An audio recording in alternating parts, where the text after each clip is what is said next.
Watopian Weekly. Welcome! Welcome to Watopian Weekly. Welcome! We're here to talk about Zwift Life Beyond.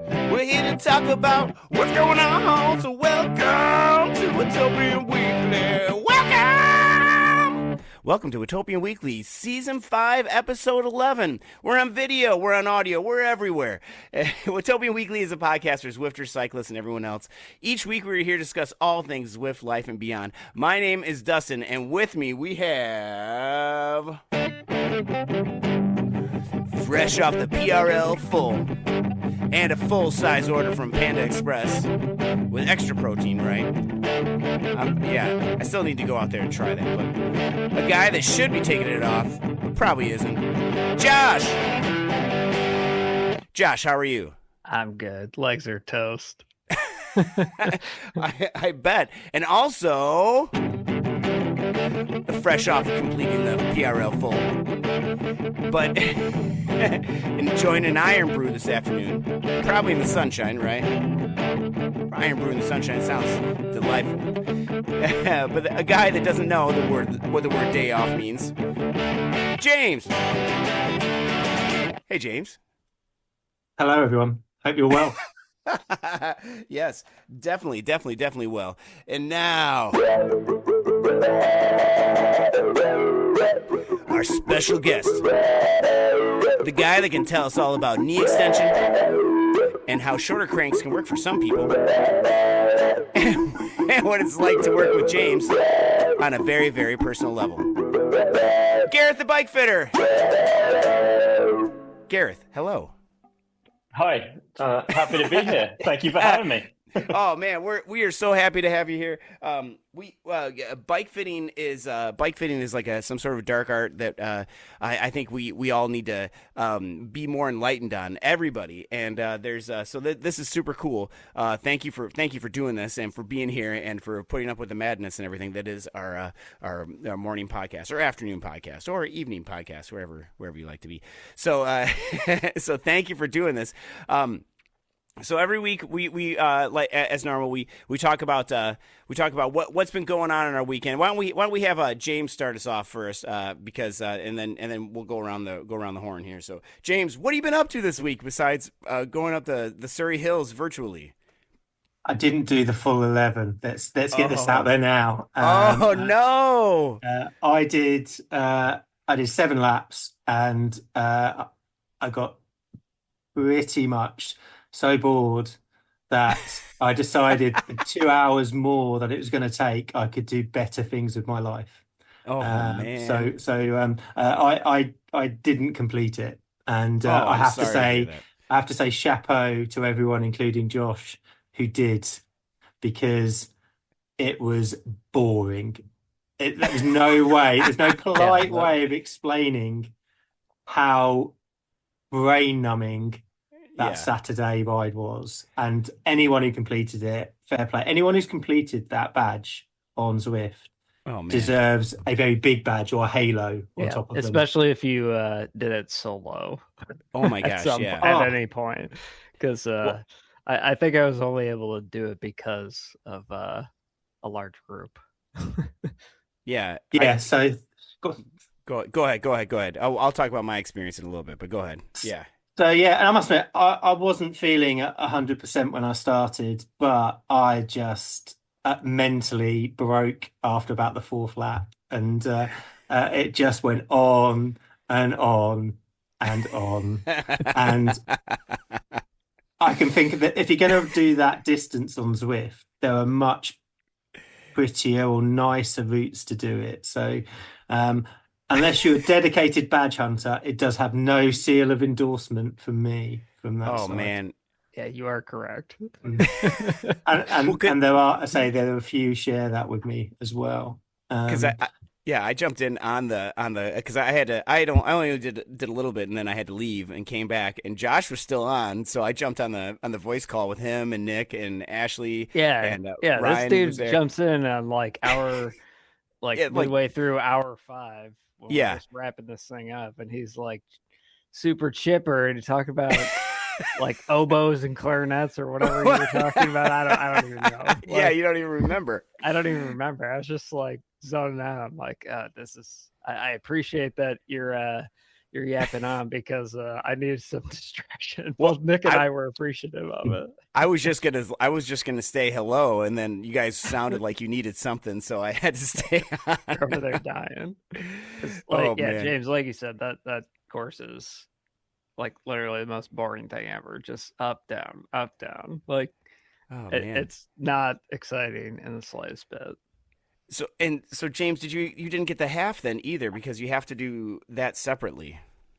No, my ego of not signing up to the half means that if I do want those badges, I've got to go back out and do them again. So I accept. I accepted my fate, and I sort of measured that I was going to do. I'll do 100 kilometers. That's a good ride. That's also, a decent distance. Yeah. Not realizing that 100 kilometers meant I had to get to the top of Box Hill for the 7th time. I should have just turned around and ridden around London just to tick the kilometers off. Yeah. So went up, and then once you've gone up, you might as well get the 3 kilometers going down. And then I was like, I might as well finish the lap. And thankfully, I then got off the bike because it would have been, but I could do another Box Hill, and I could do it. So Yeah. I think it was that where Josh had been actually posting the estimated finish time. I worked out it's probably about another 2 hours, 10 minutes on the bike, Oh, and man.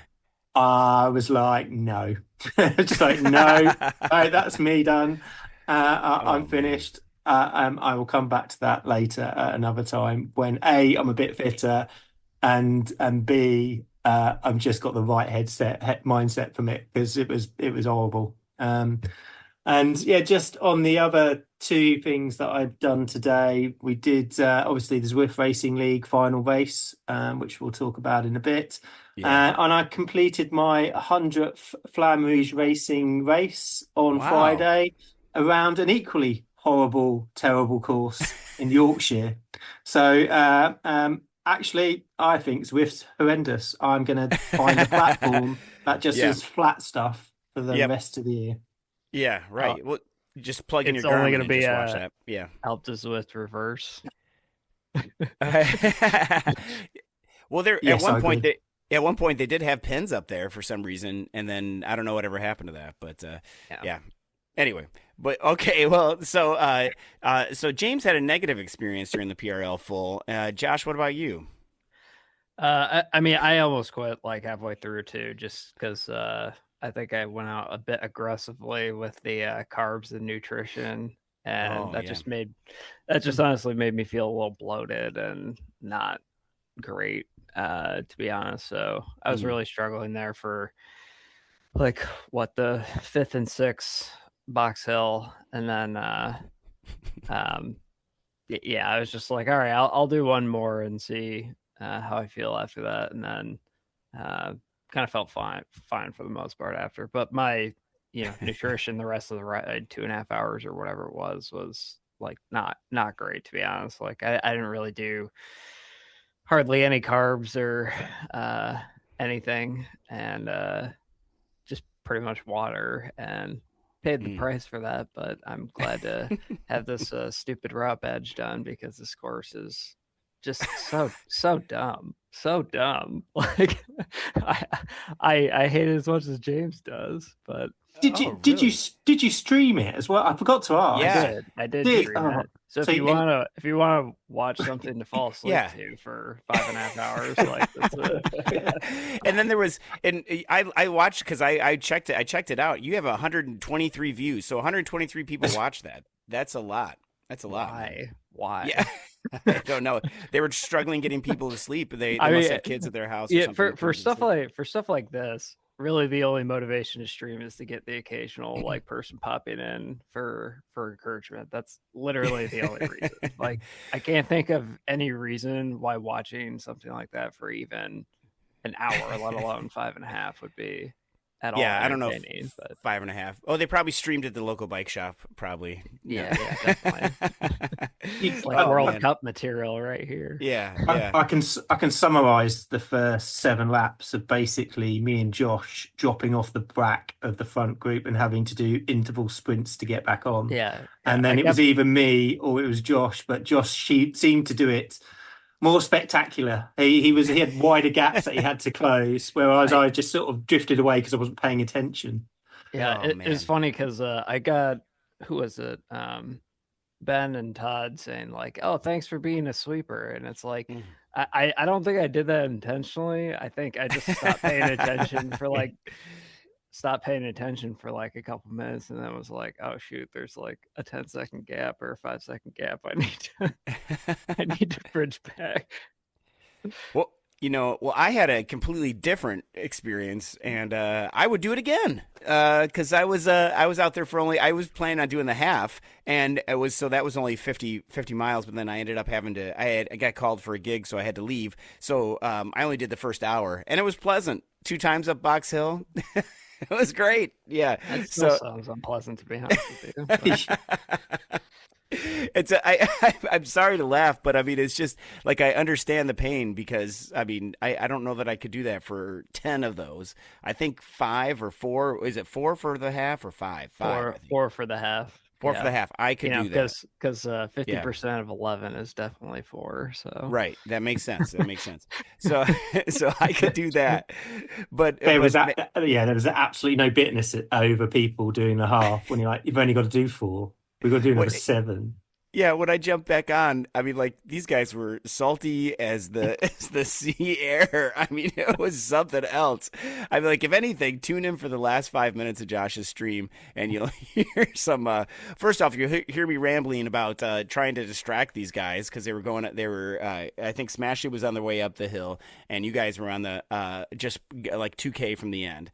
So I was trying to distract Nick and Josh as much as I could. I was talking about the differences between baritones and euphoniums, which if we really want to get this oboes and clarinets. Yep, right? yep. Well, clarinets did get brought up, but if we should lose listeners, I can talk about that some more if anybody really wants to hear. But no, probably not. All right. Anyway, yeah. Dustin, you would have without doubt finished me off. Even if it had been 5 kilometers to go, I think I'd have been like, I'm done. Yep. But, yep. Oh, so it would have the opposite effect on. Yeah. Yeah. Right. Yeah, opposite. You'd be like, meet this guy. However, through gritted teeth, I will say a massive thank you to Todd, Ben, and Susan for their roles in making that horror fest happen and covering the different pens and the different groups. Even though we will say Ben's definition of a sweeper might need some adaptation as he was off the front of the race for pretty much all of it, leaving poor old Todd to lead the group ride and pretty much sweep at the same time with Josh's help. So a massive thank you to those guys and girls. Yeah, that was awesome. I was super excited. I couldn't believe there's over 120 people there that were there. I mean, it was awesome. So that was fantastic. Well done. And idiots, and so, absolute idiots. No, it was great. All right, so that's pretty much what we've been up to. Gareth, what have you been up to this week?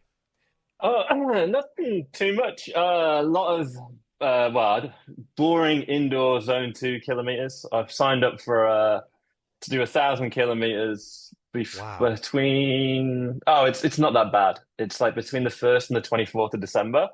Okay. But alongside getting ready for Christmas and family stuff and working, it didn't sound that hard. But yeah, it's just a lot of sitting in my garage on my turbo setup for 90 minutes at a time. Watching the cyclocross for the last couple of days in front of on my turbo trailer. Oh man, and how do you find that? Are you okay with that, or do you get focused in on that, or do you like when you're following the corners? Do you ever almost fall off or anything? It's for what I've been doing. It's pretty easy because I've had last 2 days I've been watching the cyclocross. Before that, I was watching F1. I don't have to pay attention to the elastic snapping and then sprint in a gap. I just sit there and get into my own little world. So, Oh wow, man! But yeah, listening to you guys kilometers. about Yeah. 11 laps of Box Hill virtually, and if you daydream, you then have to sprint back onto the bunch. Yeah, that sounds a little bit more exhausting than what I've been doing.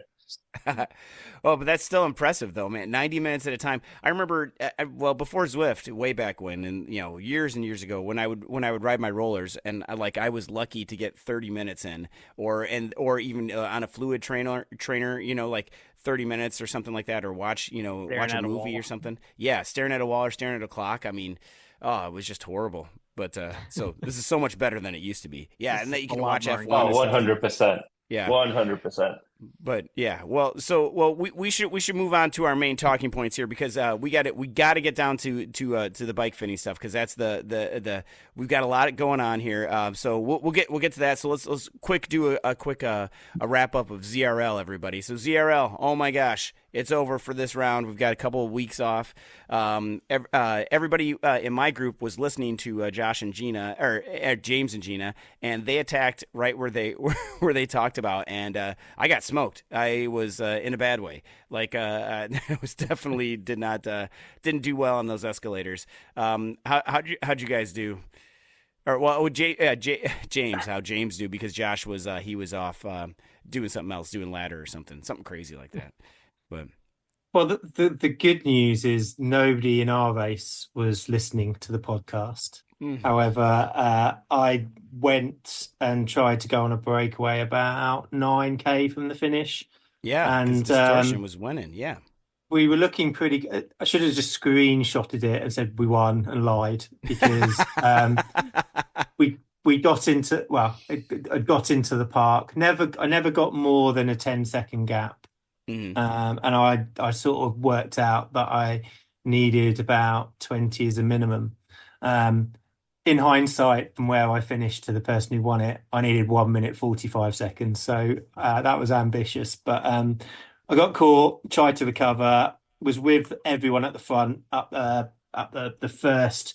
So the climb, Gareth, for your sort of say, it was a hockey stick course, which it's only about 25 kilometers long, but the last bit was all the climbing was at the end. And the climb has got 3 plateaus. So I was with everyone on the first plateau, and then I wasn't with everyone. My legs were going round. I thought the bike fit was lovely, but everyone went past me. So I ended up finishing 32nd. I did actually catch one rider back up, but that's good right there, because I figured right there, Gareth, he was going to throw you under the bus. I thought he was going to say everything was fine, but the bike fit was off, and I would have won. It's that fine line, because we talked about it last week. If we'd have stayed as a group. Yep. We're taking the climbers to the start of the climb, and they're going, "Thank you very much. See you later." So yep, that's what happened. I'm happy that we tried to do something different, and at one stage, just before we got caught, there were 2 of us from Coalition out front. However, that didn't help, because we had a big tail behind us of very happy climbers who took full advantage of it. But yeah, so the team overall finished 5th on the night, which we always seem to finish 5th, so it didn't make any blind bit of difference. The only downside is, I think if I'd have stayed with the group and just went full gas on the climb, I probably would have finished a lot higher. But is what it is. Glad we made a difference. But we'll look at next rounds and see what we can do from there. But bit disappointing. But is what it is. Yeah, I watched people attack there at the escalators, and then we ended up as a group being able to pull them all the way back, which I was super, super happy about, because, all taking turns pulling everybody back. We get everybody back, and we get to the end. We're still on the climb all together, and then that's when everything just broke apart. And I thought, oh, this is it. This is my time. This is my time to shine. Let's go. You're the best around. Let's go. Let's go. Let's go. None of that happened. I was there for a little bit and then just blew up. But I got to give it out a huge shout out to the Rovinator on our team and Smashley in C1 there in Indigo, because on our Coalition Epiphany, because man,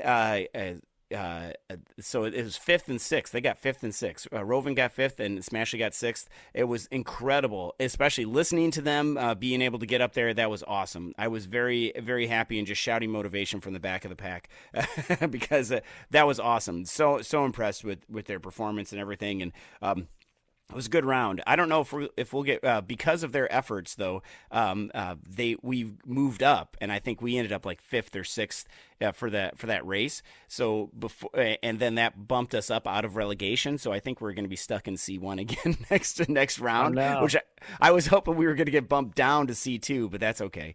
It's all right. But yeah, all right. So next round's coming up in January, which we'll preview that in another episode here. So that's coming up, and boy, that's going to be fun. So shout out to everybody who did that. That was great. All right, how about FRR Super 6? James, it says here that you really enjoy Yorkshire here, I believe. Is that right? It's a bad week for me, isn't it? Because that absolutely sucked.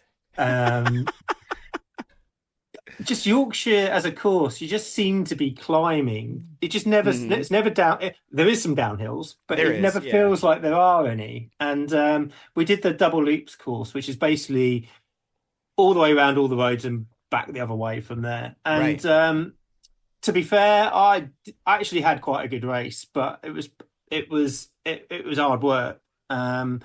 And just got caught on the final climb. So touching on the velo score, I positioned 29th, and that's what they had me finishing as.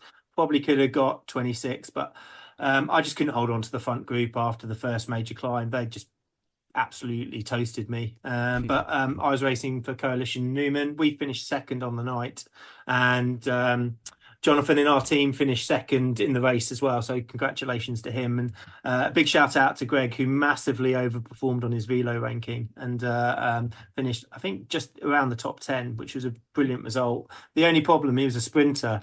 And when it came to all the segments, the sprint segments, he wasn't with any other sprinters. So he had to sort of do a lot of it on his own. So he sort of got himself in a bit of a pickle from that side, but scored really well. So really pleased with that. But Yorkshire, horrible course.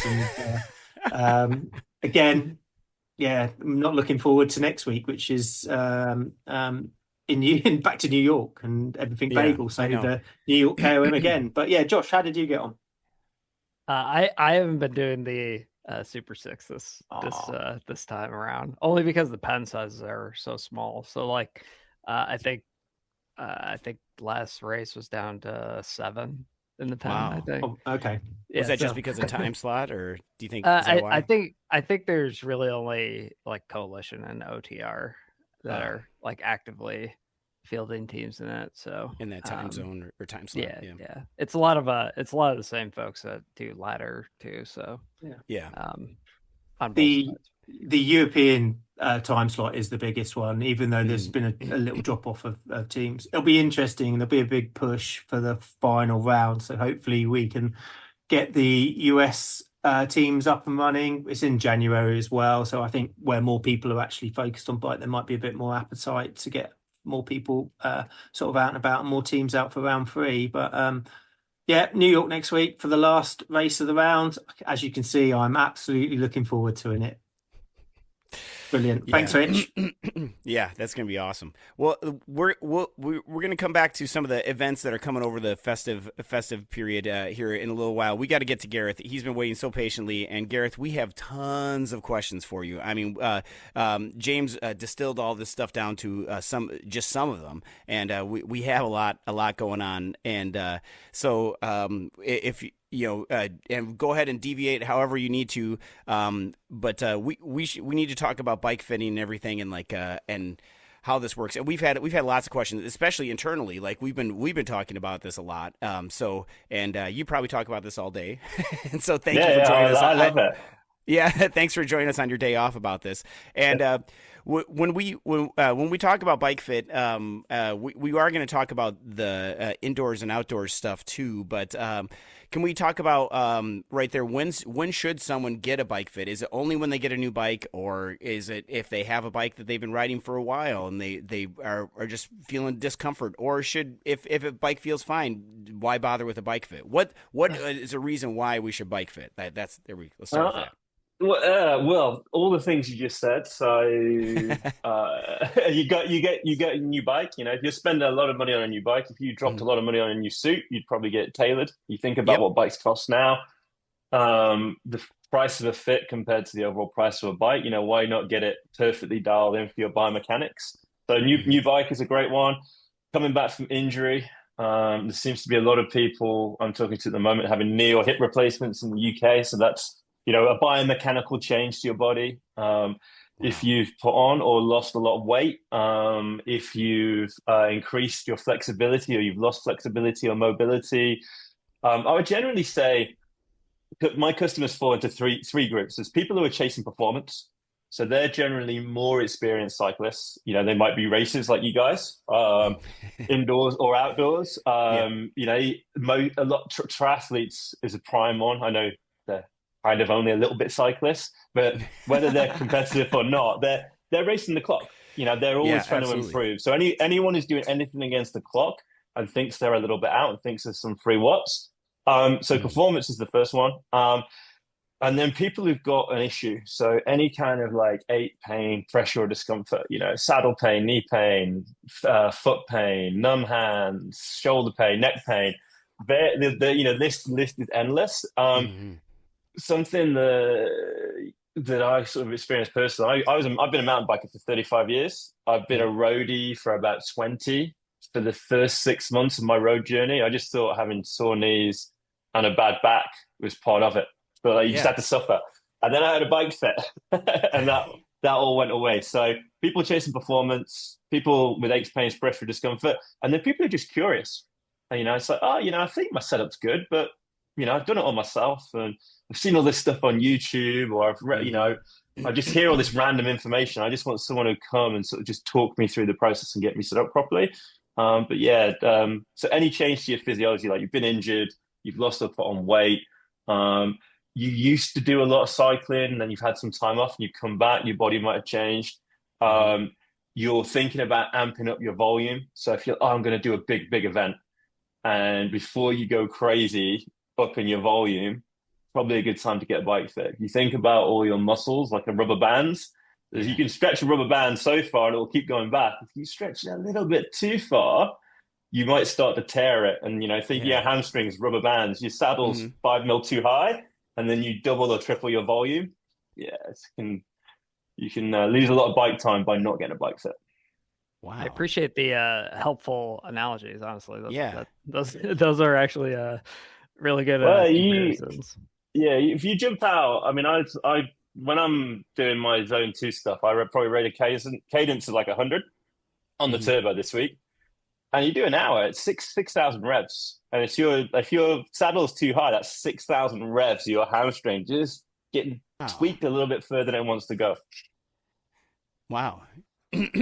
Yeah, wow, that's a good point. I recently dropped my saddle about 10 millimeters because it was out, and I guess I just didn't even realizing it. And well, we're going to talk about that too. But let's stay on target. Stay on target. All right. But yeah, and then what we have a question here about what's the biggest things that people are what's the biggest misconceptions about it? That well, I guess that's it. Basically, that it's not for everybody. That's only for racers, but it is for everybody, right? I mean, like you just said, yeah. Absolutely. So, I guess how do you start like a fitting process? Is it one of those things where you bring your bike, or do you usually use like a stationary, like some sort of fitting bike, or how does the process start when a fitting? So the way we do it at the Bike Fitters, certainly in the UK, we're the only mobile bike fitters. So as opposed to you having to take your bike or bikes for all to a studio, and I'm not saying studio fits are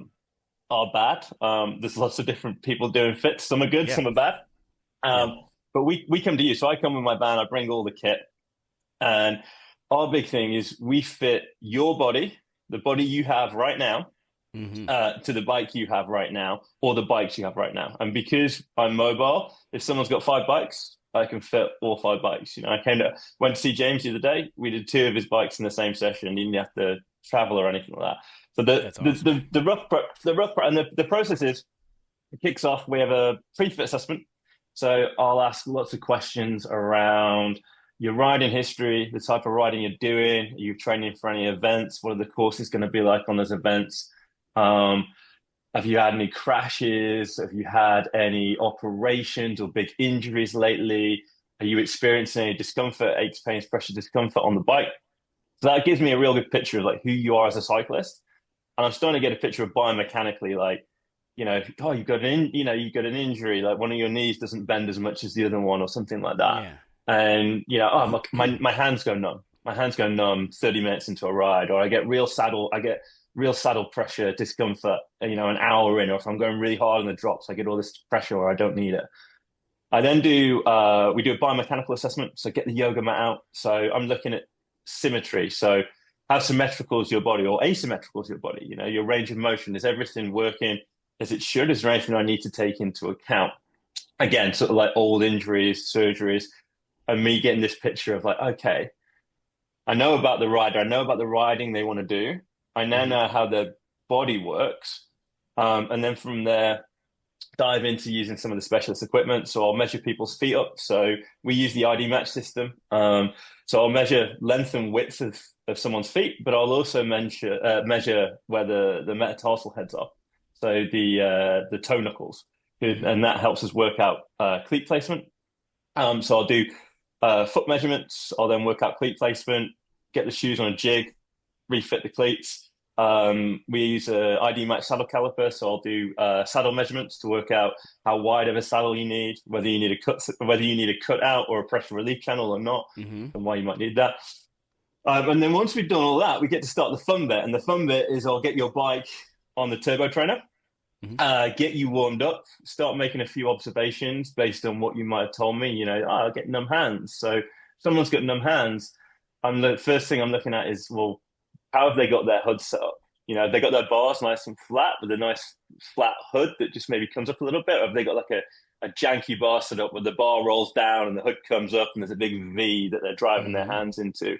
Or if their saddle's too high, is that meaning they're straightening their arms and leaning into the hands? So all that information I gleaned earlier about symptoms they're experiencing on the bike, I'm starting to look for that in the setup as they're warming up. And then once they're kind of warm, because people jump on turbo trainers, the first few minutes are pretty janky. You need to get them warm. Once they're warmed up, we split the bike into two halves. So first thing I'll do is look at saddle height and saddle position. So bearing in mind, I've already set the cleats. So the cleats in the right place. That's the first point of contact, feet. I'm then looking at the, I don't know, in American, the butt or the bottom, as we say in the UK, the third point of contact. Saddle height. So we set that off leg angle. So based on the rider's flexibility, I'm looking for a leg angle of about 145 degrees, maybe a little bit more if the rider's super supple and flexible. So we get the saddle height. I'm then looking at saddle position. So that can be saddle angle and fore and aft. And that's all around we're making sure that we're protecting the rider's knees. We've not got their knees behind the pedal spindle because that causes all manner of issues. And then once I've got that kind of dialed in, so I've got your feet in the right place. I've now got your hips in the right place in terms of saddle height to give you the most efficient pedal stroke. And a lot of I think we'll probably talk about knees in a little bit, but your poor old knee, you put your feet on the pedals and you sit on the saddle, and then your knee has to take up the slack. If your feet aren't in the right, are slightly off, or your saddle's slightly off, it's your knee that accommodates that. And if it's doing things it doesn't like to do, it turns into knee pain and issues. So once we got the back of the bike set up, we then look at the front of the bike. And this is sometimes a little bit of a dirty word, but we set the front of the bike up for comfort. And when I say comfort, I mean, if you're not comfortable, you can't perform. It's not, I'm going to put the bars super high and we sit up in bed riding a Dutch bike. It's if you're doing, I don't know, 10K time trials. How long is that going to take you? Not that long. So I want to put you in a position that you can sustain for the duration of the event. If, say, you're training for an Ironman, it's a similar position, but you won't be able to be anywhere near as aggressive as a 10K TT position. You need to be able to sit there and be comfortable so you can lay down the watts. So if it's a 6-hour ride, you need to be comfortable for 6 hours. If it's a 1-hour race, if it's a crit or something like that, so comfort is, you need to be able to comfortably sustain this position, because then you can perform. You'd start having to squirm around, you just throwing watts away, and the mental battle as well with, knowing you're not quite right. It just takes your head out of the game. So the front of the bike, if it's a road bike, or a gravel bike, I've got like a stem sizer. So I'll whip the front end of the bike off, and I call them my magic handlebars. I should have brought them with me. I could have shown you, but they're in the van. But it's like, I think of it's like a stem that I got a winder on, so I can change the length of the stem, I can change the stem angle, and I can change the width of the bars. So the bars come in and out. So I can put the handlebar anywhere in space that is possible on that particular bike. So it might be, you need a bigger stem, or if we got you some hover bars, the bars with the rise, or whatever it might be, I can let the rider directly experience what that would be like. And one of the key advantages, and again, not throwing shade on studio fits, I've had studio fits. They're cool when you use the jig, but a lot of time that's, this is your perfect bike position. That's great if you're going to run off and get a custom made bike. But what I can do is say, on your bike, if you went 10 mil longer in your stem, it would feel like this. And I was like, oh my God, that's amazing. I don't feel cramped up. Or if we invert your stem, or we get you on a different width of bar, for instance, that's amazing. So I can let people experience what that feels like on their bike, as opposed to saying, right, this is what perfect looks like for you. Now, how can we extrapolate that onto your bike and get your bike as close to perfect as we can? I sort of say, take your body, let me learn all about your body, let me learn all about you as a cyclist, and let's get your bike as perfect as we can get for your body you've got right now. This is incredible. That seems a lot more cost effective too. For people. Well, absolutely. But I'm astounded by the just like dialing in cleats. Whenever I have to change cleats, like because they're worn out or whatever, that is like that's almost as bad as like having to go and buy a new pair of pants or something like that, or like where it's and I mean trousers. Not, I know pants are different in UK, so right. But well, either way. I've got an 11-year-old that watches lots of YouTube, so pants now need. We use that vernacular in my household. Okay, all right. Sorry, I didn't know that until a couple years ago. But but anyway, but like that, it's just oh my gosh, that's just crazy. And then we need to talk about on the cleats. Just get an acrylic pen, just draw around the cleat before you take it off, and then stick the other one slap back on, same place. Yeah, and it's when they like, how often should we be replacing them? I guess every time they wear out, right? But how much you riding? Like, exactly. And how much you walking around? That's what really kills them. Yeah, it's not the riding that gets you. Yeah. I think about that because I wear the same. We don't need to talk about me so much, but I guess I have the microphone. So, but I know my mountain bike shoes are I wear those on my kicker bike. So it's like I don't know. I need to get a dedicated pair of shoes for my indoor setup, I think.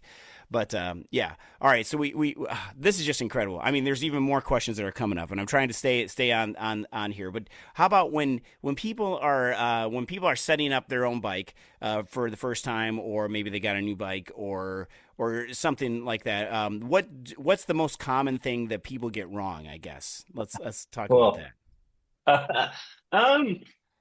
I'd say the most common thing people get really wrong is saddle height. And it's not a lot of people, and when I say really, I've never not had to move someone's cleats. A lot of people though do, with cleat placement, they do get them the right in terms of like safe, generally speaking, if you get them if you set them kind of straight and far, in the middle and as far back as you can, that's the kind of like best starting point if you're not getting a bike fit. So a lot of people have them in a safe place, but not an optimal place. Occasionally with the cleats, I had a guy there this week had a lot of like weird lateral knee pain. And I was like, oh, this sounds weird. How are we going to get into this? And then as soon as I got his shoes on the cleat jig, he needed his heels rolled in a little bit. So he was pronated. His ankles roll in, so his feet roll out like duck feet. Yeah. So we roll the cleat. We just roll the heel in a little bit and then move the cleat over so there's space so he doesn't hit his pedals or his frame with his heel. But he had the opposite. He had his heels rolled out, and then his saddle position was really far back as well. So he was, instead of pushing down, he was pushing down and forwards. And it's like suddenly, your knee pain's absolutely sorted. But cleats usually movement. But the big one that most people, not everyone, but I'd say like saddle position. You know, it's if you're within 5 or 10 mil, well, within 5 mil either way, like life's pretty good. You can tolerate it. I had a guy the other day. I dropped his saddle 50 mil. And That's quite a lot. He booked me. He'd upped his training volume and torn his hamstring. And then as soon as I see the bike, I was like, we got you covered. But yeah, saddle height's the biggest one where people, I don't know, can have like big deviances. But like, yeah, just pick a ride. It'll be some. Yeah, if Reddit is any indication, every time I see someone post on like bike fitting subreddit, there's always the first thing people say is your saddle's too low, your saddle's too high. Like, or like it's because there's so many things out there. You know, like stick the book in your crotch and then take your leg measurement and then times it by like point. I can't remember what it is. That's great if your body composition is exactly the same as the guy who worked that out. But I've got really long legs and a little torso for my height. So I'm only 5'10". I ride like a 56 centimeter bike with like 780 saddle height, which is crazy height for my height. But I've got this tiny little torso. I'm not very good on the road. I've got this like long legs and this little torso that like works like a sail. And then you get other people the other way around. So some of this stuff works if you're slap bang in the middle of the bell curve with the person that came up with the formula. But, you know, all our bodies are different. And particularly if you've had an injury or anything like that, where there's something biomechanically where it's like, there's an issue with something, it's very difficult to then use like one of these kind of like models or, you know, some of the AI fit stuff. You know, it can be a good starting point if you're way out, but in my experience, I've done a few fits on people who've done it, and I moved them fair amount to get them into a different position they preferred. And, you know, never say never. I'm sure AI will come through at some point, but they only do side profile, and it doesn't. They don't look at cleats. I know I'm hopping around on topic, sorry, but it doesn't look at cleats, and you got to start with feet. And then you come up to the legs, you do the hips, and then you come up through all people get all manner of things wrong, and bike fitting, it's a system, and one of the worst things someone can do is go, this bike fitter says this is how you set saddle height, and this bike fitter says this is how you do cleats, and this bike fitter says this is what I should do in my cockpit. And individually, they could be 3 really good bike fitters, but you're mixing and matching different styles. It's a system. They're working to a system like that. So apologies for bouncing around a little bit on that. No, that's all right. That's because I've done the AI one, and we were talking about earlier, that I had to drop my saddle about 50 millimeters or whatever it is, or not 50 millimeters, 10. And anyway, and that helped out a lot. But like we did not obviously talk about cleat position, and that's something that we need to talk about because it's. I don't live near a bike fitter at all. So for me, this was a good solution instead of me driving 2 hours away to do that. So it's helped. I played around with some of them, and it's like, it's not, there's a lot of good stuff out there. And if it's available to you and you use it and it gets you closer, if you've got some symptoms and then it helps, or even if it gives you confidence. What I would say, though, is if you do use anything like that and it feels janky, look into it a little bit more. Because I say it's only looking at you from your side profile. It's not because I've played around with one of the leading ones, and it's great. But you go on there. I went on. I actually liked it because I went on their their FAQs. And they were like, if you're worried about cleat fit, you should see a real bike fitter. If you're worried about this, and I was like, these guys are great. It's like rising tide floats all ships. They know the better ones know their limitations. So yeah, it's a good starting point. And it will, because it's just looking at your angles. It's looking at your ankles to your knee to your hip, through your back, and then down your shoulders. And it will get you into a spot that should work okay for most people. But my experience is it's not like optimal. It's like a kind of getting you better, but not perfect. Yeah, I think I think I heard a phrase that you said, Gareth, was like a good starting point. It may be a good starting point, but if you want something that's truly dialed in, and as these companies have said, like you said, the leading companies recognize their limitations, and that hey, if you want something that actually is going to work super long term and be comfortable for you in the long term, bike fitting in person is probably the way to go. Yeah. I like the cleat thing is a big thing for me, and and so when we talk about cleats too, and I know we're jumping around a little bit, you're so I'm a road biker. Well, I'm a mountain biker, but I'm also a road cyclist as well. But my history is a lot like yours. Mountain biker first, and then road cyclist second, just because I had to get faster on my mountain bike. Right? Yeah. So and a lot of mountain bike friends that had to start retiring because they kept hurting themselves. Yep. They went over to the road. Yep. And so but my shoes should be relatively the same, right? If I have road cleats versus mountain cleats, right?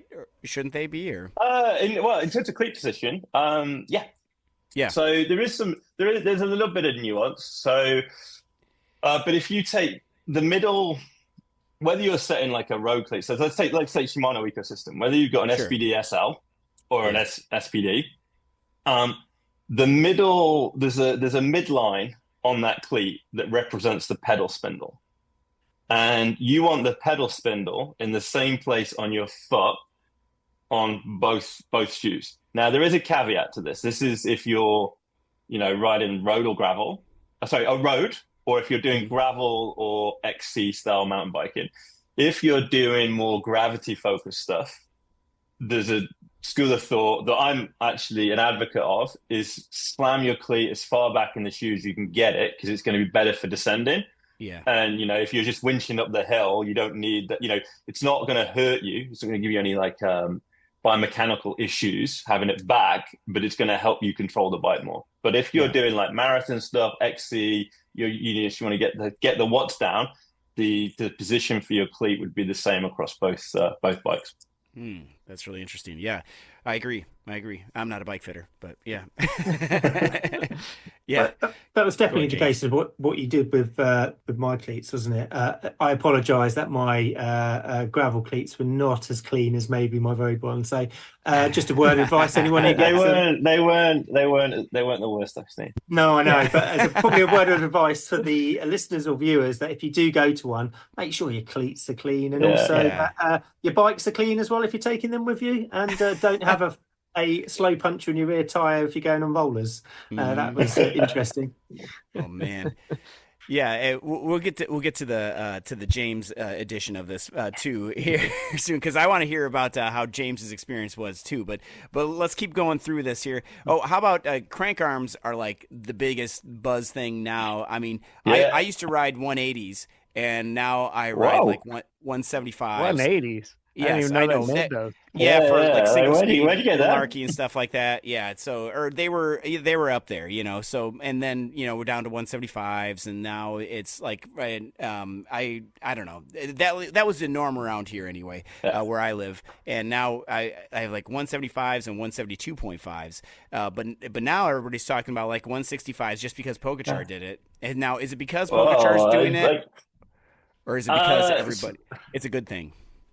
I get asked about this, or mainly from my buddies that ride bikes. I get asked about this all the time. I did a little video on Instagram the other day about it. So, shorter cranks. Are shorter cranks better than longer cranks? For road cycling, probably yes. And the reason being is a shorter crank is a smaller circle. Smaller circle means you can pedal a higher cadence.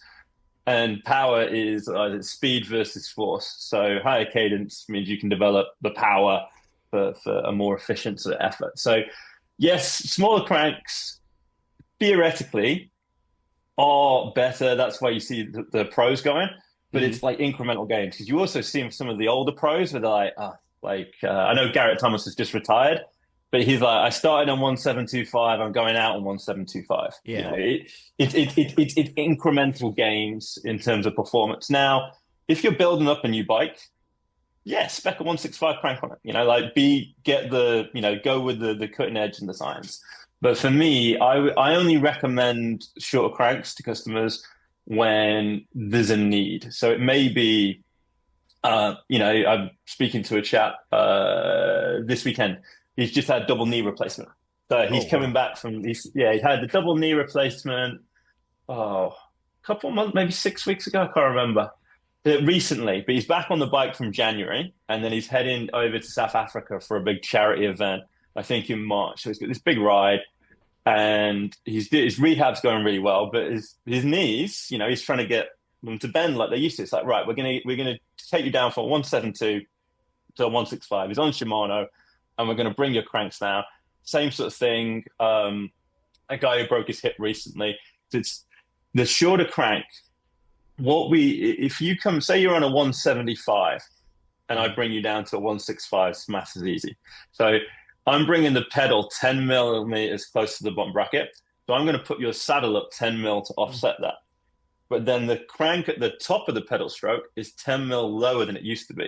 So I've given you 20 mil of space, which when you think about the knee angle and the hip angle that you need to get through, it's greatly reduced. So if you've got like a hip impingement, hip or knee injury, it's going to really like accelerate your ability to get back on the bike because you're not asking your body to do things. You can build that strength and mobility through that smaller range much quicker.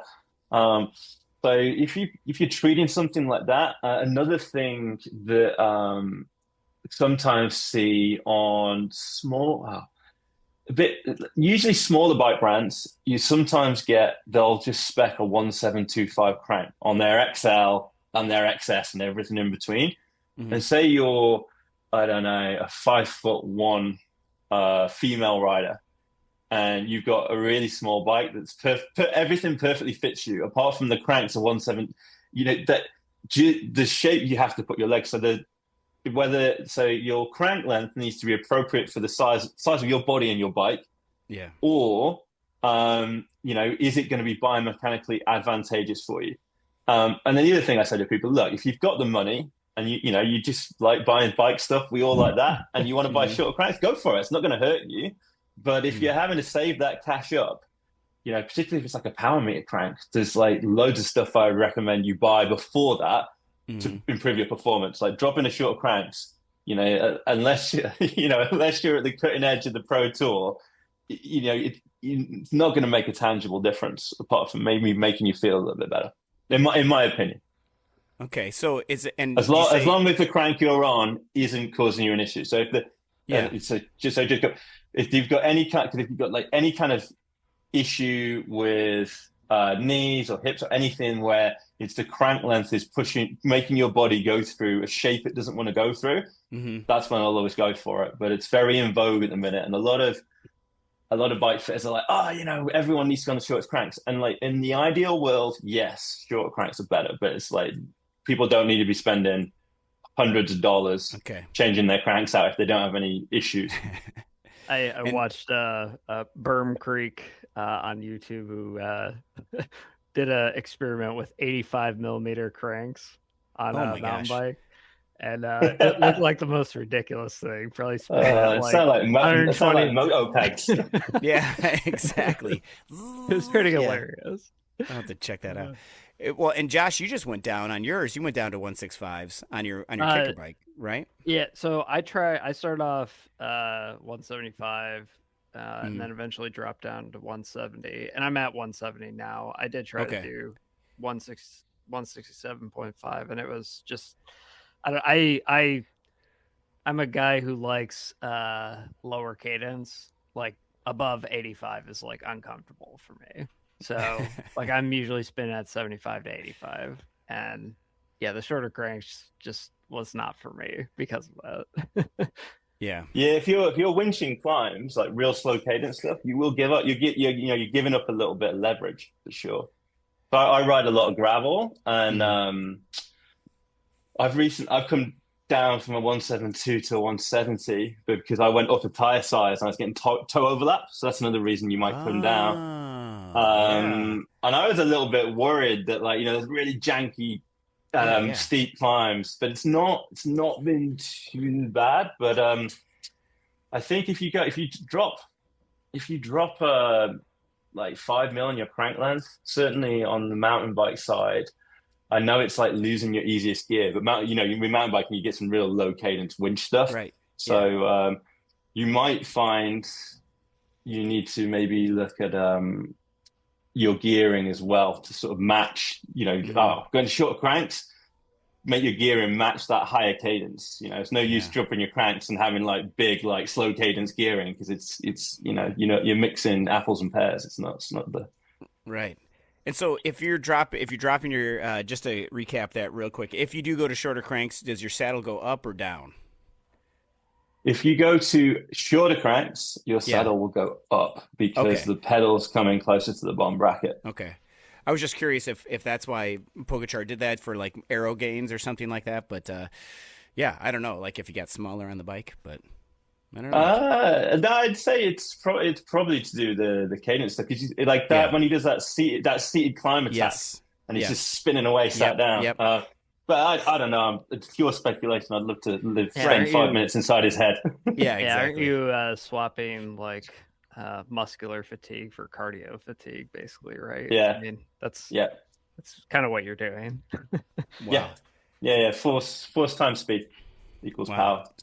Yeah, this is incredible. Yeah, because I was we're talking about building. I'm in the process of building up some new stuff on my old bike for a gravel, and I'm being talked into 170s, and instead of the 175s that are on there right now. And I don't know, man. It's not 85. Yeah, not 180s.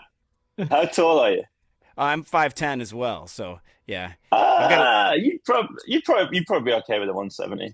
I mean, yeah, and I think you'd probably be okay with a 175 as well, though. So, yeah, and my new mountain bike, newer mountain bike, 2023, I think it has 170s on it or 172s. I can't remember, and that's been excellent. So, I mean, that is there, and I do feel it, man, when I get on that bike, because those are longer. Like it's, I don't want to brag about my crank length, but it's sorry. Yeah, all right. Sorry, all right. One last point on gravel and mountain as well, though. Depending if you're riding somewhere really rocky, or there's like lots of gullies or things like that, pedal strikes on the ground. So a shorter crank gives you more clearance. Yes. On the road, that's not a thing, but on the mountain bike, yes, it is. Sometimes there's a very worthwhile trade-off to coming down in crank length. And if you're riding like real chunky gravel, but champagne gravel, you don't need to worry about it. Yeah, but that's a good point, and also especially on mountain bike, because I on my mountain bike that it has newer cranks, shorter cranks, I have less rock strikes than if you look at my other mountain bikes. They're all chewed up. The only instance for road where I could see it's super beneficial is crit racing for cornering. Yep. Sorry. Yeah, but. Yeah. Oh my gosh. Yeah. I know. We've talked a lot. I know. Let's keep going. Sorry, Gareth. I know you got a lot going on today. How about saddles? It's all good. Cutouts or no cutouts? What do we got here? Is this just? Go ahead.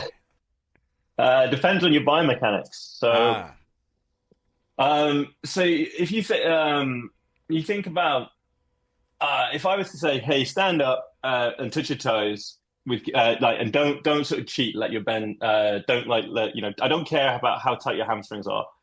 I want you to hinge through your hips. So that like deadlift move or the kettlebell swing.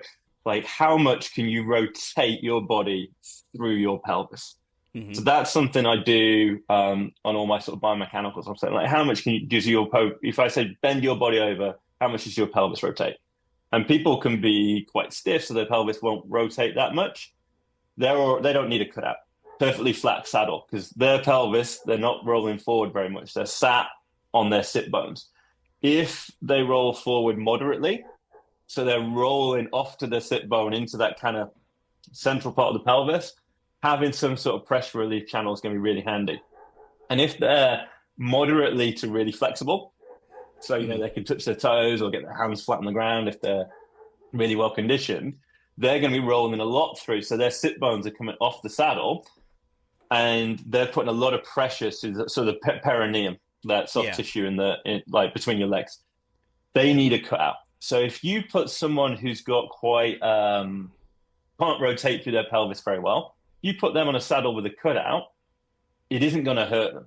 But if you put someone who does rotate through their pelvis on a saddle that doesn't have a cutout, they're going to feel it. So a lot of bikes now are getting spec'd with a full cutout because it kind of serves most people. It'll serve most people. Whereas the older school saddles, particularly with like as geometry, especially on kind of race bikes, like that new Factor 1 that's just come out, like really full, almost like a TT style saddle position, very steep seat angle, like low front end, you're hunkered down, your aero, you're rolling through. So if you don't have a cutout in your saddle, you're going to have a lot of pressure where you don't need it. And then you're going to think, oh, well, I need to drop the nose of my saddle to get that pressure away. But then you're sliding off the front and getting the pressure in your hands and constantly scooting back. So so they're showing up everywhere, but I think it's just because it's an easier option to spec them, because they in theory they should work for more people than a traditional flat saddle would.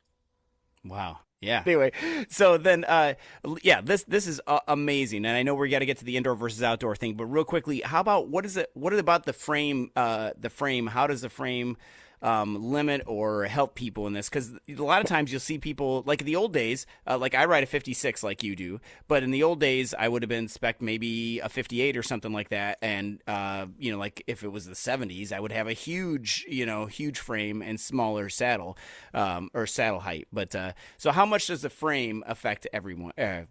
Affect the fit, I guess. Massively. The big thing with like so race versus endurance geometry is a big thing. Now, if you have, if you've done the work, well, if you were born lucky and you can just contort yourself into a race kind of bike fit, good for you. Or if you've done the work and you've got good core strength, you've got good flexibility, you can have a low front end and develop power. A race bike's going to work.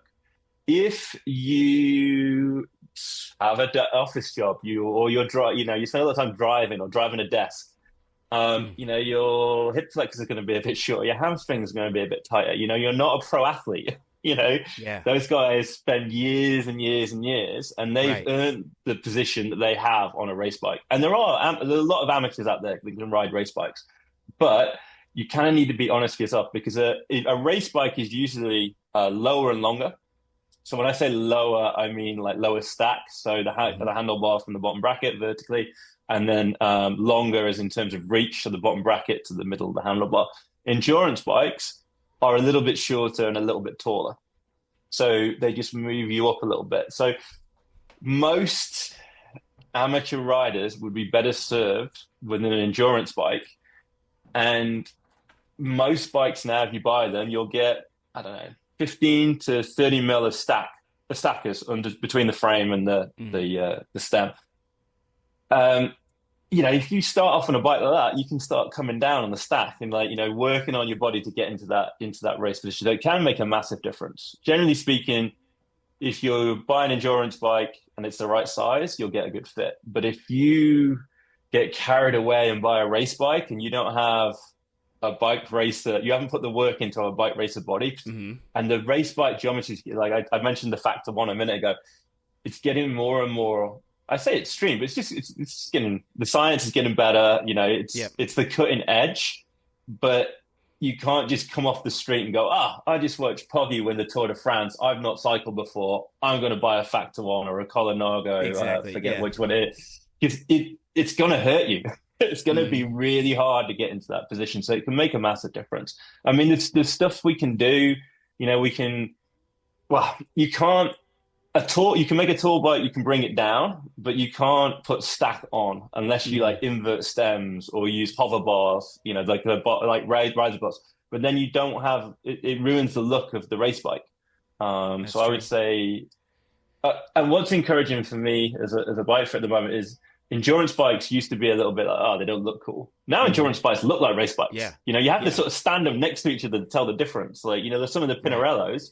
It's like, oh, you're not side by side, like which one's a race bike, which one's the endurance bike. But it can make a massive difference, and people need to be honest with themselves. If you've ridden lots of race bikes, buy a race bike. If you're never had a race bike, get a bike fit first just to check you're going to be able to handle it. You might be able to handle it, and then you can buy it with confidence. But don't buy a super cool bike just to ride it for an hour and then think, oh my God, this thing's killing me. Don't drop. But doesn't it look great in the coffee shop? Yeah. Don't drop gobs of money if you're not confident. Yeah. Oh man. Yeah. If I think about my, go ahead, Josh.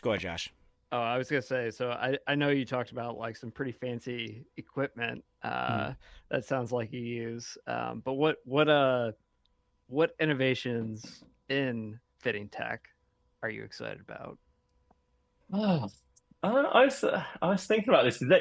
So we're quite old school with the way we do it. We use a very old school sort of gonometer. So like basically just like an angle finder, and we use that on people's knees to set position, and then we're just looking at the rider and moving people around.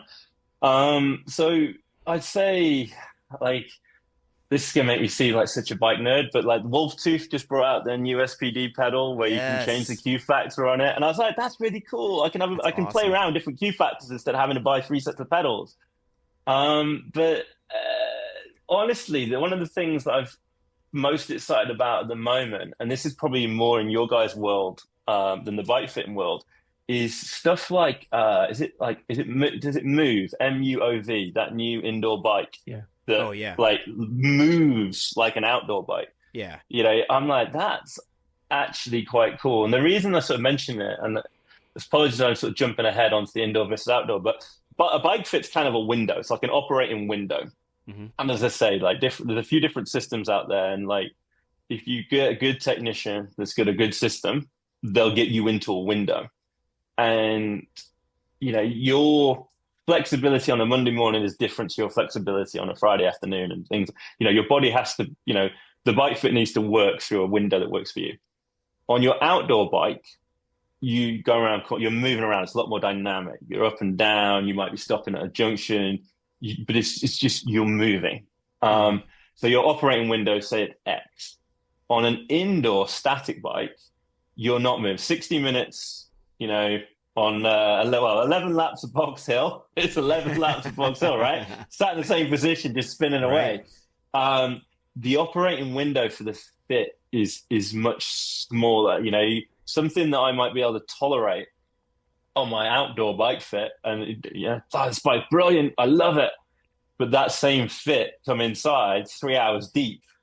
I'm like, I can ride my outside. I'll ride for 6 hours. Why have I got this weird niggly pain now? Yes, but it's because you're not.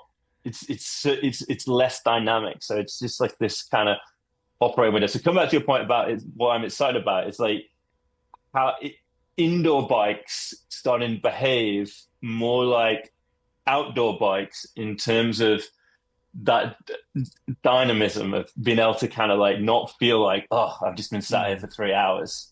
Like doing 11 laps. Well, however, 5 hours of doing 11 laps of Box Hill. Well, I mean, that's a perfect segue. I mean, what are some of the differences that people should be looking at between? Because a lot of people are putting their, they're bringing their outdoor bike, putting it on the turbo trainer. Most of us are like that. So, what are some things that they could change, or do they need to change anything? I guess. Yeah. So first, I'll come back to the point I made earlier around sort of comfort, and sustainability. So you're bringing your outdoor bike, you put it on the trainer, and say like, okay, I know you guys do some quick races, some long races, but say like, right, my events are like 60 minutes, and if you can sit on your bike, your outdoor bike indoors, and you can do your event for 60 minutes, and you're like, feels great, awesome, it works. But say you're like 45 minutes in, maybe I'm getting shoulder ache or something. Yeah. I would, and this is something I've done with my own bike, I've relaxed my fit a little bit. So I haven't, cleat position's the same, saddle position's the same, because I want that pedal stroke. That's my efficient pedal stroke. Yeah. But I've brought my reach in a little bit and my stack up a little bit. So if you've got a like a Zwift ride or like a kicker or anything like that, it's super easy. You can maybe go, well, I've made my bars 5 mil higher and 5 mil closer to me. This is something you can play around a little bit with. If you know what your measurement is, play around with just relaxing it a little bit. But only play around with it if know what you're looking for. It's like, what discomfort are you feeling? And if it is, pressure in my hands or anything that's like just feels like if the front of the bike was a little bit closer, so I would play around. But generally speaking, I would relax an indoor setup off. So I do a lot of sort of for James, for instance, we did his gravel bike and his indoor bike, and I didn't even have. James had already done it.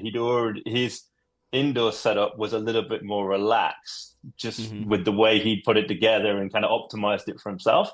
And then we just tweaked a few little bits around that. Oh man, So James, you're so lucky. Set up more aero now indoors. Yeah, indoors. It didn't help that when I was talking to Gareth about it, and I was complaining because we had a chat beforehand. It was like I'm getting some numbness in my hands and a few other things, but that was the one thing I was moaning about, wasn't I? Probably more than anything else. And I had my bike set up on a kicker climb, and the belt had slipped, so my whole front end of my bike was angled down.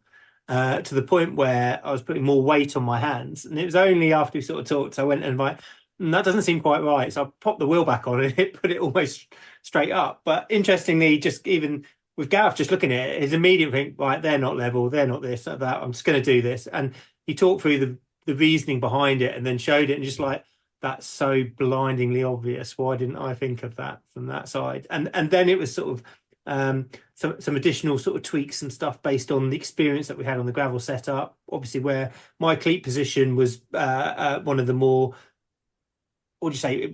I was set back, and so he moved them forward slightly from there, and gave the ability for me to just open up my hips a little bit more. So then that was reflected on the sort of setup from there, and the changes that have been made. They've been really good. I feel I can pedal smoother. The issues that I've got are me. I need to work on me, and B, I need to work on the other bit in my head, because there's a couple of times where I've been like, I've had enough of this.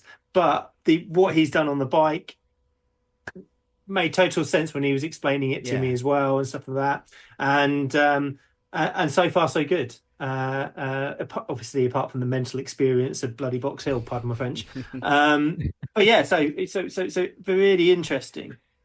Yeah, that's you're super lucky sorry to to interrupt on there. Yeah, go ahead. Are all the terrible courses in the UK? Like Box Hill, Yorkshire. Are there any good ones? We have no comment on the matter. Yep. To be fair, New York's pretty horrendous as well. Yes, the New York maps are. Yeah, I'm over them, I think. Yeah, we hate New York, and we hate Yorkshire, and we hate London. only virtually. But we should do for another podcast a list of our top 10 courses that we like and we hate, and have that. But so and then getting back to the indoor versus outdoor. I mean, is there there's no, as long as the pedal stroke is the same, that's going to keep our power there, right? Where we have, but we just need to talk about like the comfort thing, because that is a thing. I mean, and James, I think you're perfectly fine on that. Like you think that it's going to be fine, and like there's some things as cyclists where you're just like, oh, I just deal with this because this is a different bike. I can just deal with it. That's it. But we can change those things. There's bolts, so we can loosen them, right? And we can do that. That's all within our right. No one's going to come by and say, that's got to go back down that way because Pogacar has his bike like that. We're not throwing shade on Pogacar. I mean, he's got a bike fitter and everything too. But, no, and I think the biggest takeaway that I had from Gareth visiting was just having someone walk around you, look at you, and be able to observe some of your style and your technique is something you can't really replicate. Right. And that was valuable, because there were comments that was, you look like you're doing this or this thing's from there, and you sort of process it in your mind like, oh yeah, I do. I hadn't thought that might actually play into account, because for me it's it was always, my setup was always about, can I sprint here? Is this fine? And not really thinking about some of the more broader stuff about maybe me on the bike. It was more always about, got to have a wax chain, got to do this, got to do that. So trying to provide the maximum benefit. When actually the biggest thing has always been, need to sort the engine out and make sure it can move in all the ways it needs to. And Gareth did drop my saddle down. It was about 5 mil, wasn't it, in the end, if I remember correctly. So I wasn't at the top, I wasn't majorly out, but 5 mil is still quite a sizable amount on there. And the changes from that perspective, initially getting on, it didn't feel alien out of the way. It just felt easier, if that makes sense, which is, good in a way, I suppose. Yeah. Were you riding with too much flair, just doing a lot of this, flipping no? Oh, hair, but yeah, just whipping his hair around. All right, probably more. Yeah. Well, did a point as well about getting, earlier we were talking about sort of virtual bike fits versus human bike fits. Yeah. I would also, anyone out there who's getting a bike fit, speak to you'll speak to the fitter before you get the fit. Just say like, hey, what's the follow-up process? Because we'll all come, we'll have a fit, and something I try and do with everyone I fit is like a couple of weeks after I like check in with them. I'm like, hey, any feedback between then, give me a call, send me a WhatsApp, but have that check-in, because particularly if you've got some sort of like, I did a fit on a guy recently and he got no cartilage on the inside of his knee and like his leg bowed and it's 10 mil shorter than the other leg as a result. I thought, look, okay, cool. We're going to get you in the right spot. I'm going to go and see him tomorrow morning because we're just going to tweak a few things because he's a bit of an outlier. But, but make sure whoever you're getting the fit with, you're not going to go into somewhere where they go, hey, cool, right, we've run you through our system. The computer says this is your fit. Go get used to it. Because it'll feel different, but very quickly you should be like, this difference quite good. I like it. And if you don't like it, or there's an issue that hasn't gone away, or it gives you a new issue, make sure that you're working with a fitter that's going to pick up the phone and go, tell me about that. Like, let's dig into it. Let's see what change we need to make. Do I need to put your saddle back up 2 mil, or, do we need to tweak a cleat position? Because that's what you want, and then don't get into, if someone says, I don't do follow-ups, I would not recommend using that fitter because, why don't they do follow-ups? Right. Like, no one's right 100% of the time. Right. And then, to that point, how long should it take to, like, how long should you give a fit? Just until if it hurts, break-in period? Yeah. Is there a break-in period or get used to period? No. So, but the general advice, first few rides, take it easy. Particularly, a big change in position is a big change in position. A small change in position that suddenly means you're recruiting new muscles can also be a big change. The first few rides, take it easy, because I literally, I had a guy I did a fit with, and I did my follow-up. He's, I got a little bit of knee pain, like in the middle of the back of my knee, both legs. It's like sounds like referred hamstring pain. Like how easy did you take on the first ride? So, fairly easy. And then we peel back the onion a little bit more. It's like, I did 3 hours on the gravel bike, and on the way ride home, I did 3 max effort sprints. And I was like, okay, cool. You probably just asked you worked your hamstrings in a way they weren't working before, and it's great because it's like the bike felt great, so I did it. But it should feel, that first ride out, maybe the first 20 or 30 minutes might feel a bit alien. Then you'll settle into it, and then it should start feeling quite normal. So outside of getting delayed onset muscle soreness, so DOMS, by going a little bit too hard, outside of that, you shouldn't have any aches or pains. If that saddle discomfort you had that was a 10 out of 10 is now a 5 out of 10, that's great progress, but let's have a chat. Let's get it to a 0 out of 10. But generally speaking, first ride should feel alien for maybe 20 minutes, half an hour, and then you should settle in and go, it's actually quite good. I quite like this. And then within a handful of rides, you should be like, this is brilliant. Yeah. So when should I expect to start winning Zwift races then, Gareth, off the fit? Yeah. Ah, how quickly can you get your FTP to 450? Oh, all right, all right, all right. So, I don't know. and James has won. He's won his fair share of races already. Even so James, you should be winning them already. Then, yeah, because you've got a proper fit. So, It's not annoyingly. I think I've said previously, it's not the bike that's the problem. yeah, It's the engine, It's the me. Yeah. So gonna have to do some work on that, unfortunately. And then I have a personal question. I know I've already asked lots of personal questions, but I don't know if you know this or not. But I don't know. I know I'm not the only person this happens, but my knee always has to pop before I feel good on the bike. What do you know why that is? That happens to people, right? What do you mean when you mean pop? Like click? It's always gotta like it makes that crack sound or something like that, and then I'm fine. I don't know. It's weird. I don't know. Is it only on the bike or is it an off the bike thing as well? Does it I click think in maybe. other situations? Yeah, other situations too, I think. But I always gotta just pop my knee. I don't know. That's weird. Yeah. Yeah. That it's a. I'd have to. Yeah. I don't know. I'd have to have a real good look at you and see your bike. But Yeah. that raises the point that there's some. One of the questions when I'm, doing the kind of pre-fit assessment.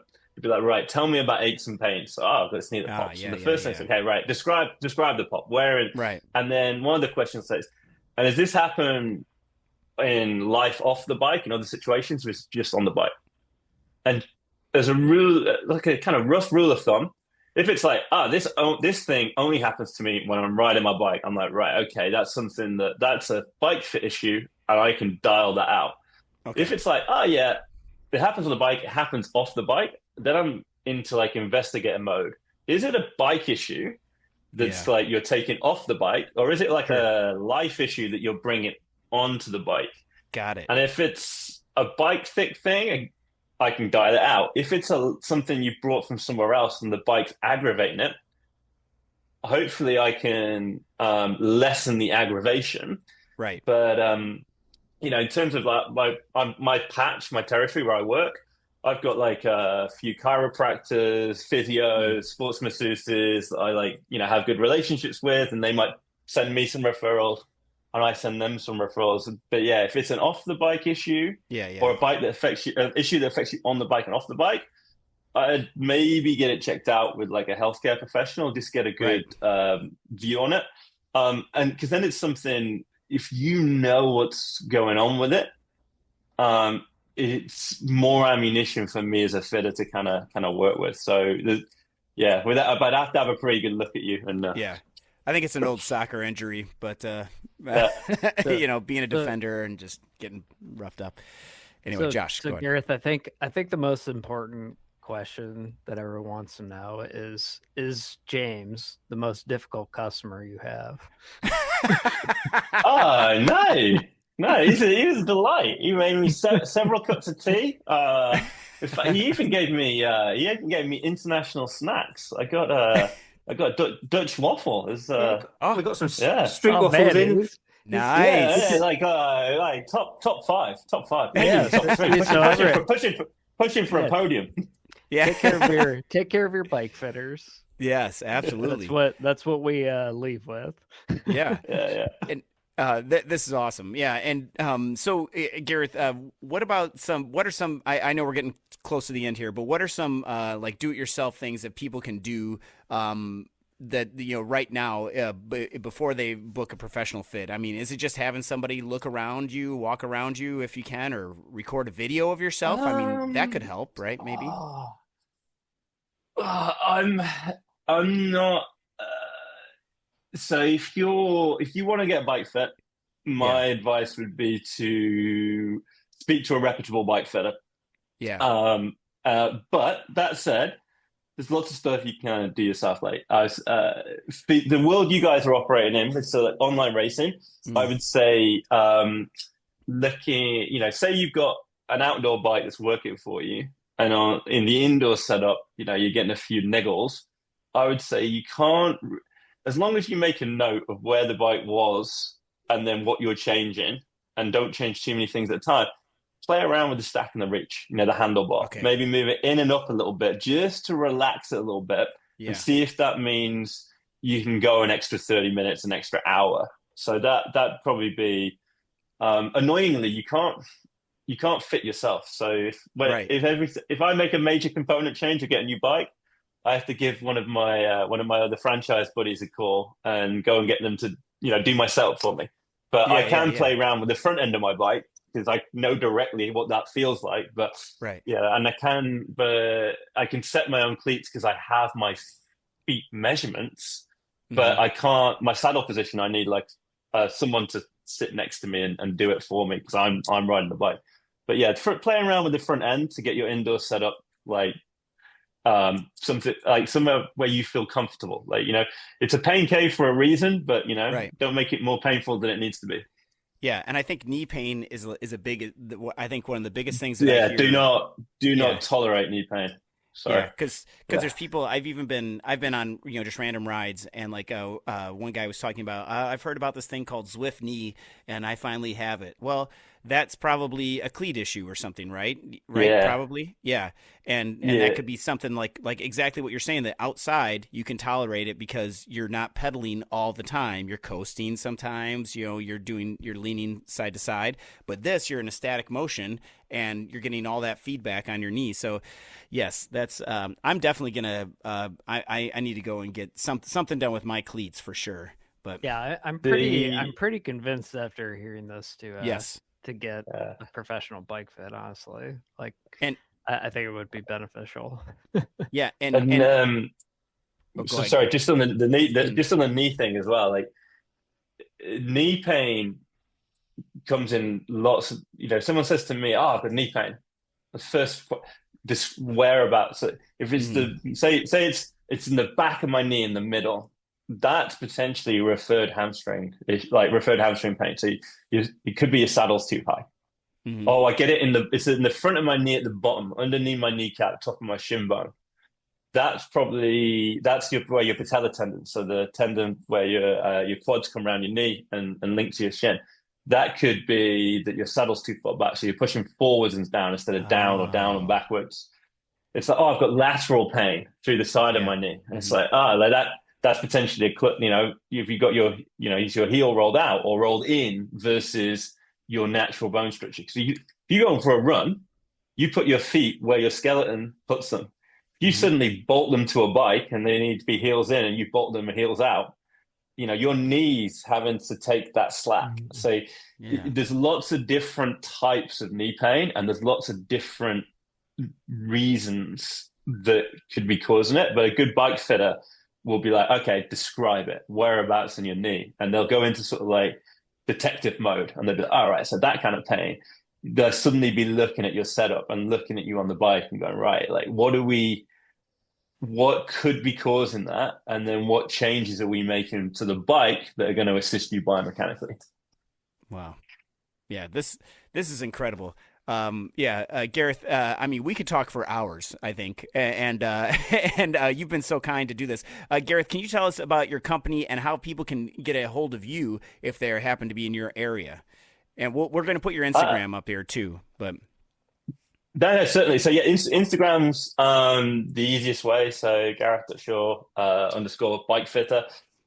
You'll have to put up with some of my posts about my mediocre cyclocross results. All my contact details on Instagram. If anyone's got any questions, whether you're in the UK, in Buckinghamshire, where I do my fitting, or further abroad, always happy to help people out with a question. And if you're in the UK, if it's not me, it'll be one of the other franchise guys. So if you're interested, drop me a line and I can either hook you up or put you in touch with someone who can dial your fit for you. Man, that's awesome.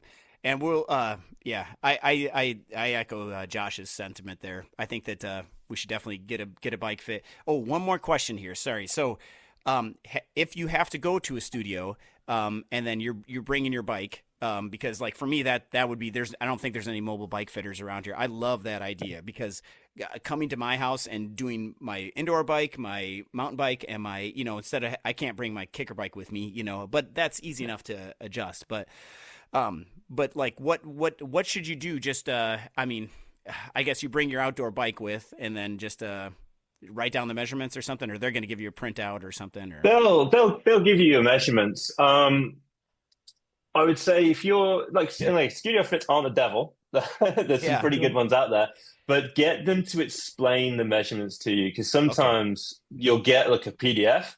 Mm-hmm. And it'll have like weird acronyms, or you might make sure you understand. There'll be a geo chart somewhere that says like the seat's here, the pedals are here, your handlebars are there. Understand where those reference points are. I had a call with a guy the other day. He'd had a bike fit, and all I needed to do is explain to him. It's like, oh, this is how you you don't measure from the nose of your saddle. You measure from this is a really geeky rabbit hole, but you measure from the 80 mil line. You work up, and he's like, oh, right, cool. And then he had a reference point that he could build from. But because he got this sheet and he hadn't asked like, how do these measurements work? He didn't have a reference point. But yeah, understand the measurements they give you. And then if you're relatively competent, you should be able to put them on your bike. Wow.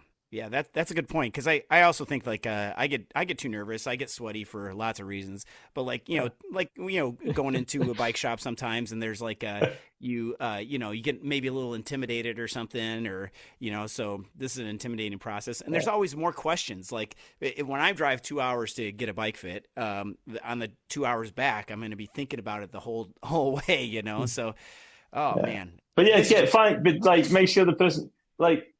If they'll do follow-ups, like you feel like they're like, just pick up the phone, ask us questions, like work with people like that, and also be aware that like if you've got a road bike and a gravel bike, the measurements, if you get the road bike fit and you whack them onto your gravel bike, it might feel a bit weird, and vice versa, because they are saddle measurements. If you take into account crank lengths, are going to be more or less the same, but then cockpit could be very different. Depending on what you want that bike to do. Yeah, and same thing for, like you said, cross-country or enduro mountain bikes. That's going to be different too. But saddle length and crank length, or I mean, that should be similar. Okay. Similar, but and again, enduro bikes, if you're slamming your cleats all the way back, your saddle's probably going to be a little bit lower because you're foot lead. But yeah, we can dive into this rabbit hole as deep as you want to go. Well, dive into the saddle cutout. Hey. Oh man. Well, with that, Gareth, this has been absolutely incredible. Thank you for coming on and doing this. And I'm sure people are going to be contacting you with questions, and I'll probably be sending you some too. But this has just been absolutely incredible. James and Josh, thank you both for being here. And thank you to this is a perfect time to close the episode. Thank you to everybody for listening, and this week and each week. Please join us on our Discord. Send us some messages. We can get them to Gareth, and also send them directly to him. That would be great. But if you send us an email, someone will get back to you on staff within, I don't know, 2 weeks probably. I've been pretty quick about those actually. So, or somebody on staff will be. But and again, thank you everybody this week, and this week and every week for listening. And you know what? We'll see you in Watopia. All right.